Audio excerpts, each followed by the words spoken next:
warahmatullahi wabarakatuh. Hello everybody, my name is Layla Azzahra.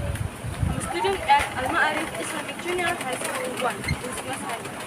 Here, I'd like to tell you guys a story from Central Java. The title is Rawa. Once upon a time, there was a girl named Klasem Endang Sawitri village. Nobody knew that she had a husband, but she was pregnant. All of the villagers were talking about her pregnancy, but she ignored them as long as they didn't disturb her.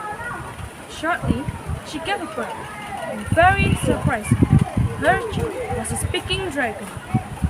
But Endang received. She named her child Baru Lin. Endang loved her child so much. She took care of Baru Lin totally. She didn't care either her child was a dragon. When Baru Lin was a teenager, he asked his mother why he doesn't have a father and who his father is. So his mother explained that his father was a king named Ki Hajar, which is meditating in the jungle. And he never came back until now. After hearing that, Baru Klinting asked permission from his mother to find and meet his father. With sadness, Endang let him go, and she gave Baru Klinting a bell, which is a step from Ki Hajar. Then Baru Klinting went to the jungle to find his father. He walked on for a long time. Day by day, he was still walking to find his father. Then he found a cave and came in. He found an old man there. "Who are you?" With a big warn, the old man asked Baru Klinting. "No, don't be afraid. I'm Baru Klinting. Please, don't attack me." "Baru Klinting, are you Nasim Endang Sawitri's son?" "Yes, I am. But how can you know? Are you Ki Hajar, my father?" "No, it's impossible. You can be a dragon. No way." "Yes, father, I'm Yusuf, and I bring this bell to prove that." "Enough. You must encircle the Lomba mountain to prove it." Surprisingly, Baru Klinting proved that he could encircle the mountain. Reluctantly, Ki Hajar accepted Baru Klinting as his son. Then, Ki Hajar sent Baru Klinting to meditate in the jungle if he wanted to be a human. Baru Klinting did what Ki Hajar said. When Baru Klinting meditating, he was disturbed by villagers from Patok village. The villagers hunted an animal for party. They caught Baru Klinting, which is still a dragon. They killed him and cut his body into pieces. But his soul was already left his body, so God granted. Baru Klinting became a human and meditated for a long time. But his body was full of scars and he was so weak. So he walked around the jungle to find some help and food. Then he arrived in Patok village. He asked for some food to the villagers there, but the villagers rejected him. They hit Baru Klinting until he died. To disappointment, Baru Klinting goes away from there. He walked on hopelessly. With scars and illness on his body, he used his last energy to leave the village.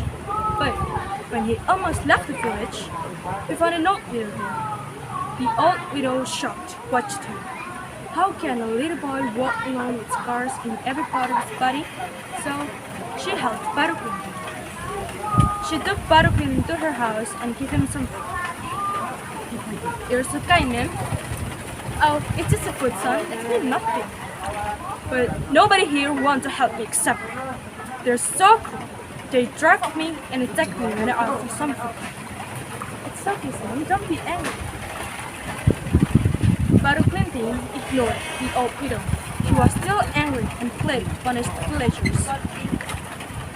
When he finished with his food, he excused to the old widow, but he warned the old widow to prepare her lesson when she heard the noisy sound of water. "Ma'am, listen to me. You must prepare a lesson when you hear the noisy sound of water." "Why? Whatever happened?" "No, I can't tell you." "No, tell me first." "I'll make a big flood in this village because the villagers were so cruel."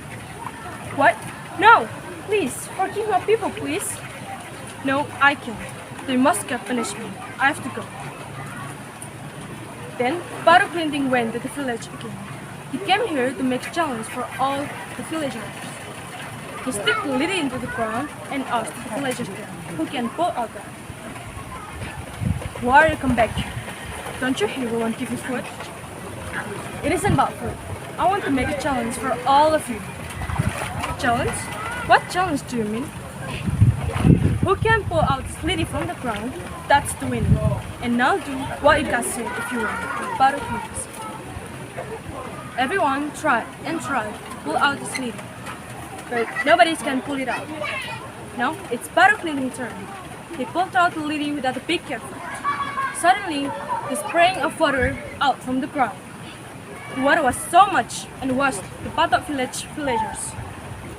People were shocked.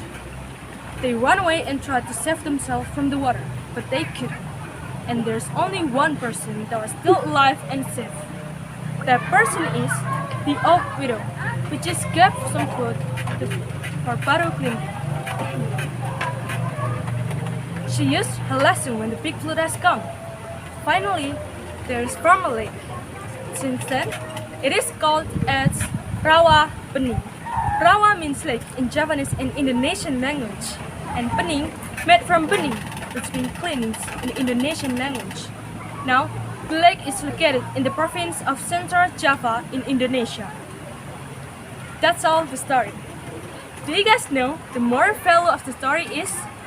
So, the moral value of the story is we should be kind to other people, no matter who they are. And thank you for the judges for the attention and time. Wassalamualaikum warahmatullahi wabarakatuh.